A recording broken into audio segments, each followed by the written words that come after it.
Welcome back, Allie, with the head shake there. If you're on the YouTube channel, I saw it. How's it going, Allie? It's going. I am no longer feeling the effects of Novocaine, as we were talking about earlier. I had a dentist appointment today, and we're here. We're rolling. My lips are moving correctly.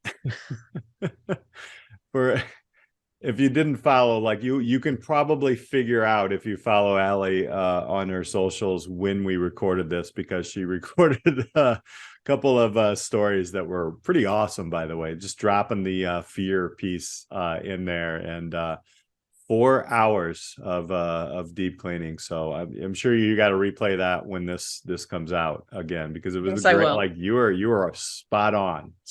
And I'm gonna say allegedly off the Novocaine, but I don't know. Allegedly. You never know. I mean, Novocaine effects, who knows? My head's in the clouds, just like Derrick had us shooting for the moon and Mars last Yeah, week. ex So that's what we're exactly. here to So talk about. yeah, that was, that brought me right back into, as I'm continuing to read about SpaceX and all these different areas of, entrepreneurs, Elon skills, all these different things. Yeah, I think Derrick did a great job of just shooting for the stars there, and putting out big like kind of goals out there for tradespeople, and connecting, like, I mean, for the lack of a better term, like really like sexy things out there for, young people to start thinking about. You know what? Trades, I mean, no disrespect for people who, are in there plumbing homes and putting roofs on and whatnot, but there are a lot of other things. I think that he really opened my eyes to seeing how far these things can go and these skills can go. I agree. I hadn't really considered the technical nature of building space rocket ships, whatever else. But even, an MRI machine, it got me thinking about, like, or at the dentist office, they've got all these different tech tools that need servicing, and that's a trade that, like, you don't really necessarily think about in your everyday life. And so if you're new to the podcast, welcome. I skydive. Okay. But in the realm of skydiving, you have to have a pilot, and then planes need maintenance.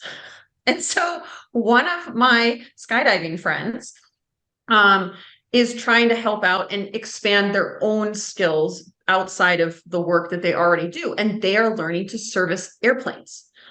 And the mechanic that he's working with is, he's been doing this for like 40 years, right? So everything is like ingrained, and the skill set that he has is just, it's like clockwork. It's incredible to watch.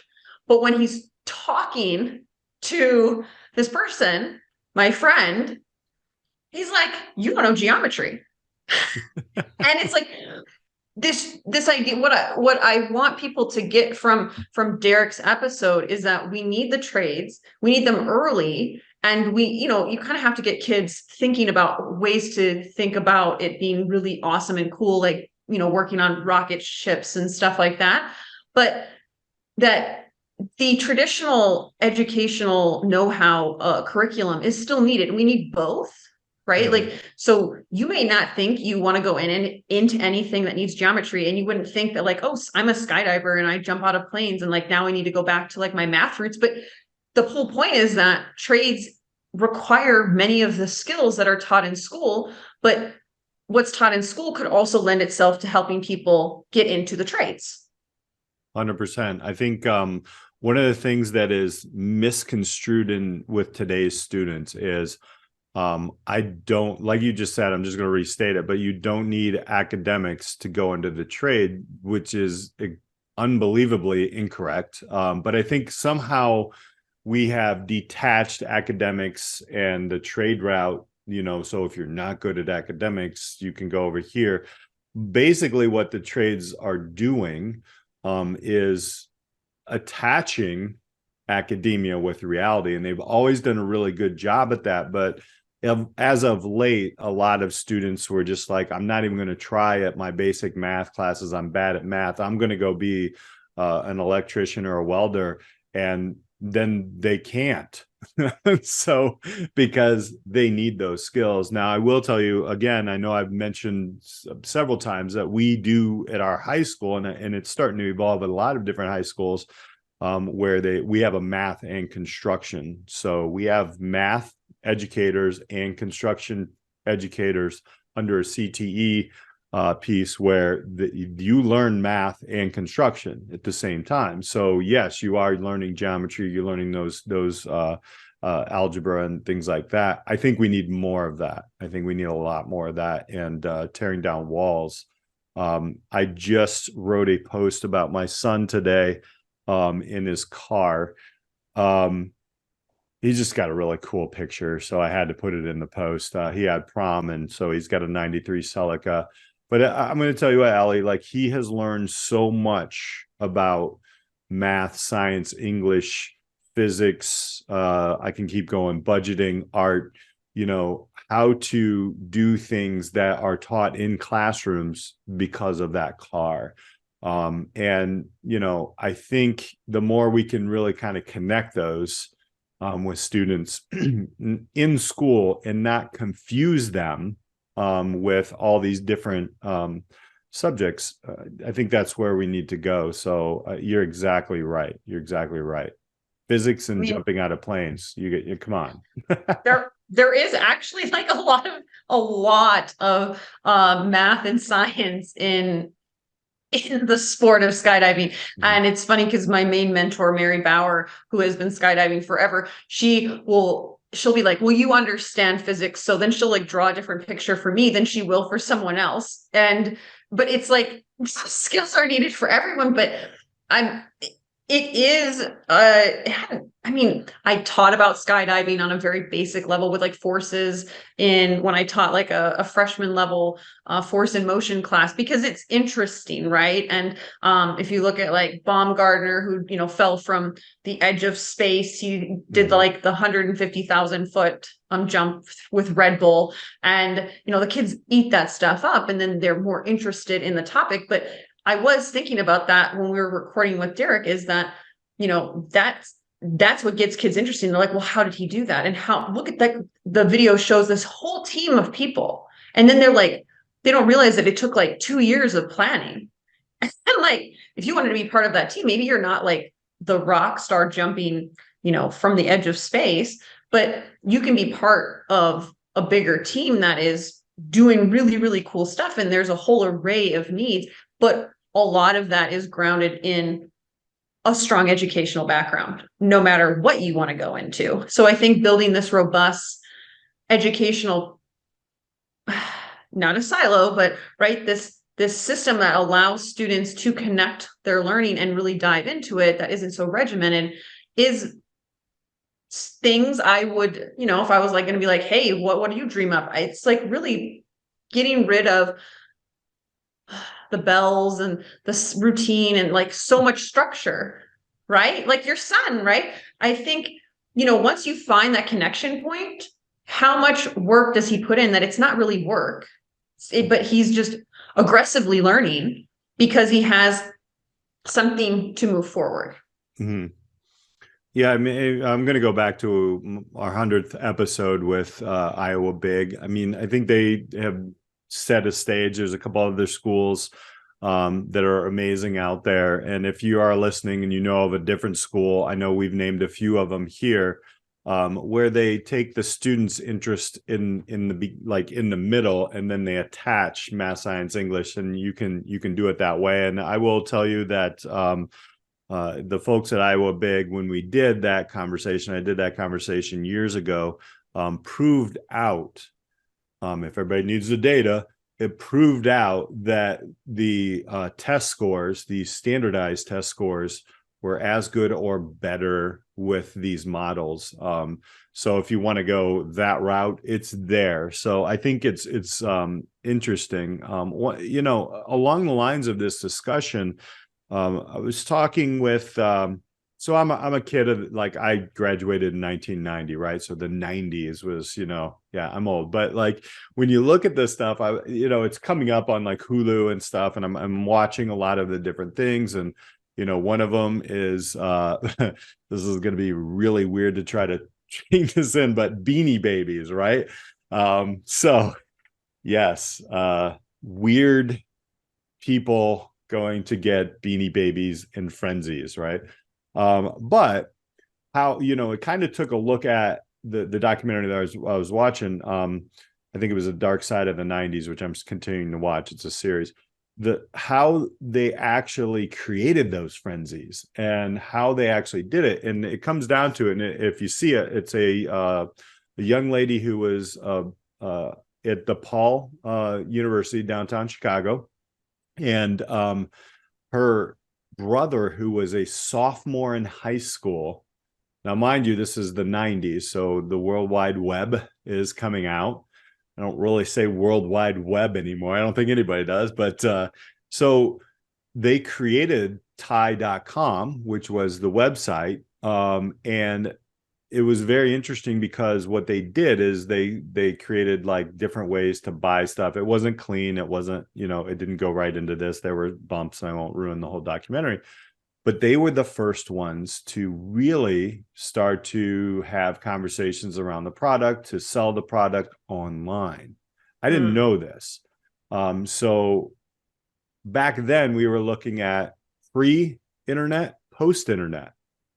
Fast forward to now, and this is what I told my students, we are right in the middle of this AI automation bubble. Pre-AI, post-AI is coming.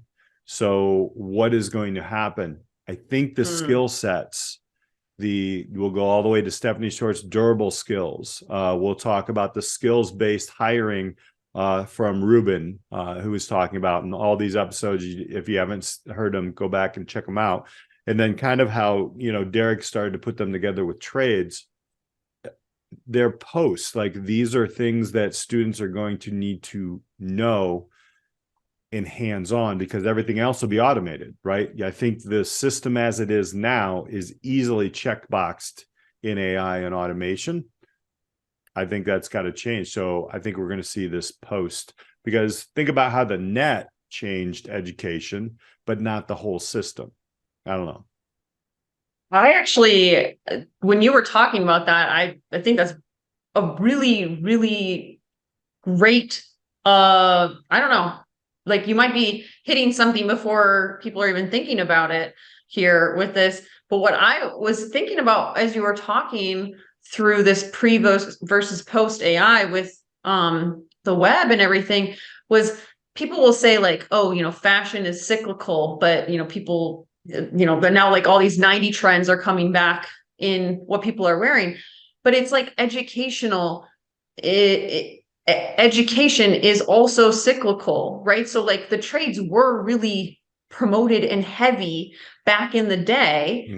And then we had this swing into technology and, online skills, and they're just different. And now if AI can do that work, where does education need to kind of swing back to, or recycle in order to help learners meet the current demands that are needed? And I mean, I don't know why working with your hands or trades or any of that would have ever gone out of style, but it did for whatever reason. And now it's going to be, I just think it's going to be hotter than ever for certain skills that machines and computers can't do. I mean, or they can't do well, or in any kind of like capacity that, at the local level that can reach everyone.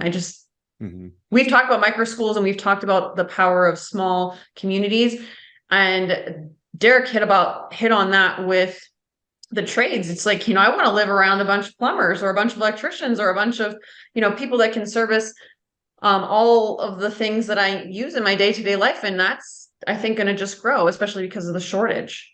Yeah, I think there's some interesting kind of concepts there when you were talking about cyclical education. Are we going to go back I shouldn't say back, are we going to move forward with the tools that we have into a kind of a one room schoolhouse, if you will, right? Like, is it all student centered? And yeah, maybe we'll keep grades 9 through 12 for a long time, but like, does that look like a way, like a place where you come in and you do start to gravitate towards humans rather than content or curriculum? And that, because curriculum can be learned, right? Case in point, I had a very interesting conversation because it was senior skip day as the recording of this, which is a good and a bad. Like, you know, I always take the opportunity because I had 1, 2, 3, 4, 5, 6, 7 students in my entrepreneurship class show up today, right? Some people will be shaking their heads. Yeah, right. So they're in the room, but it opened up a different conversation because some people are very, you know, they're not, they won't express themselves in front of large groups. So had some really good conversations with some of the students. A few of them, you know, don't really talk a lot in class. You know, I see their work and we communicate digitally, which that's where they're comfortable. But today, because it was a smaller, not a lot of people in the room, we started to talk about, okay, well, how do you want to end out this semester? You know, the kids they're doing their pitches and everything like that, but they're kind of getting bored with it because it's still, they haven't really done a lot with it. It's a semester class, is very difficult to do. And she started talking about different websites that create and apps that you can sell on, and like Teespring and all these different things. And we started brainstorming. And we're going to come up with a 2-week competition to where people are going to be, boom, they're going to create their t-shirt business. Boom, they're going to try to see how much they can sell or how many people can get there within a week. And then we're just going to, you know, we're going to take everything that we've learned all semester, which it could have been a final pitch, but everybody in the room today, and I'll talk to more kids tomorrow. But again, it was hands-on, like, let's go. It's got to mean something. And I think that kind of going along the lines of what we're talking about here, where, you know, students want real stuff. And I'm like, you guys can make real money. I mean, I don't care. But some of the other things that was interesting was, you know, the young girl who was talking to me about it was kind of concerned because if she was working on a team, which you mentioned team a lot, which teams out there, MBAs, if you want to go that route, you got to work on a team. If you want to work in anywhere that is more than 1 or 2, you got to work in a team. But she was concerned that after this thing is over, this contest that we're going to do, that somebody's going to take the idea and continue to sell. And she was upset about that. And I was like, yes, and that's real life. Like, this is how it works. And that, you know, just to separate, you know, like everything needs to be, you know, all fair in academia. Okay, I get that, but in life, it's not. So how do you manage that? And so that was a very interesting thing. And I think that's also a skill set that comes, you know, into play. I definitely agree. And this is my hot take for educational leaders in this realm of fairness and also like this idea of the trades and what district leaders and educational systems can kind of start thinking about to be on the forefront of this swing. I mean, I don't think it's a potential swing. I think it really is going to hit communities and whatnot. Like I still am friends and I mean, very much connected to the educational world. And there's so many shortages, and the shortages are in like the transportation department, in the operations department, like the hands-on stuff that makes the buildings run day to day. And I think when you want the school districts to, you know, the demands for teachers are always higher and higher. And they say like, do more for students. It's like, open the doors to have more students. I think Derrick mentioned this, he may have been off of the recording, but to be part of that operational systems or learning those skills within the buildings that you have and like open the doors for trades to be part of the curriculum because it's going to mesh so well with the content and the standards that you already have to push out. But it would free up teachers rather than just pouring on like, oh, we need to meet student needs, we need to do more, and so you put it on the teachers, and it's like, rethink that idea of like, how can we create more opportunities for students to get engaged, and it doesn't all fall on the teacher's shoulders. Mm-hmm. Like, there are other ways to think about it, but it's like, oh, well, we're the district leaders, so we have to pour down to our teachers, and the teachers have to pour down to the students, and that you could cut out. I'm not saying like cut out teachers, but there are different ways to use the resources in your building, Mm-hmm. right? Right. To connect learning and insert things that are needed and move away from this outdated, I would call it like, like the Beanie Babies, like the pre-web, now you're post-web, Mm-hmm. pre-AI, moving into post-AI models that we have. Think outside the box, bring in more, they got rid of shop classes. Big mistake. Right. Right. All those districts that were like moved. My dad was a shop teacher, but at the end of his career shifted into technology education. Mm-hmm. That's where a lot of those shifts happen. And many school districts got rid of shop classes and replaced them with like computer labs. Yep. They must be kicking themselves for doing that. 100%. 100%. My own kids, their middle school, when they redid part of it here, they had a whole shop, and they took it out and they started the STEM, building robots and things like that, which I get. But yeah, my daughter was in 8th grade, I think, when that happened, 7th grade, excuse me. And she was disappointed. My son got to do it, right? And there is a skill with hands-on that you just can't get with technology. You just can't, and you won't. And then kind of to your point as well, going through, if you're a school out there that's having troubles with your bathrooms, especially high schools, it is now becoming, there's always been smoking in the boys' room, but like there had now like vaping and all this stuff. It's happening, and it's happening nationwide. How come we're not giving students who want to go into the trades the opportunity to help and work with our maintenance crews, who are incredible? I mean, we have an incredible maintenance crew. These guys could fix anything with WD-40 and duct tape. They could probably build an airplane out of it, but they're in the bathroom every day trying to unclog the toilet and do all this stuff. But if you give kids ownership of this, painting the school, doing, some brickwork, we have on the docket, and I don't know if it's going to go through, but it's been 2 years, but you have to make this faster. But we had 2 students, one that wanted to go into just straight construction and one wanted to go into architecture, redesign my classroom. And we put it forward, and it takes 2 to 3 years. We need to make that process go faster, right? It's good. I'm not complaining, because I don't know if we're going to get grant money or whatnot for it. But to redesign rooms, why are our students not working with the school architects, like while they're doing it, right? Math, science, English, it's all there. History, it's all there. Art, it's all there. So I think these are missed opportunities that, some evolving schools are going to see. Just like, Derrick was saying, these are different ways that you can really not just have students talk. Like, we need to hear our students. Yes, student voice.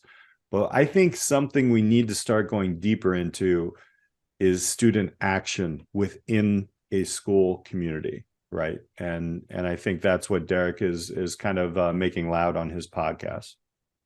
Yes, definitely. I think this whole discussion is perfect timing for this end of the school year buzz of, what's next? How can we reimagine, next school year and beyond? And so if you are looking to, amplify trade and just bring it back to, I think it's like almost like homey and teamwork and this idea of family, which we've talked about on the podcast before. But all of this is rooted in, it's like like I think about like breaking bread with someone, but it's like when you are working on building a system or community literally from the ground up, like the ownership piece, you are going to build a stronger footprint there and an educational system, because everybody has like a role and a place to kind of do that. And so that is, a kind of, as you're simmering, hopefully into summer, when this episode comes out, these can be things that you consider. And I know that we are very excited for the summer season that is coming up.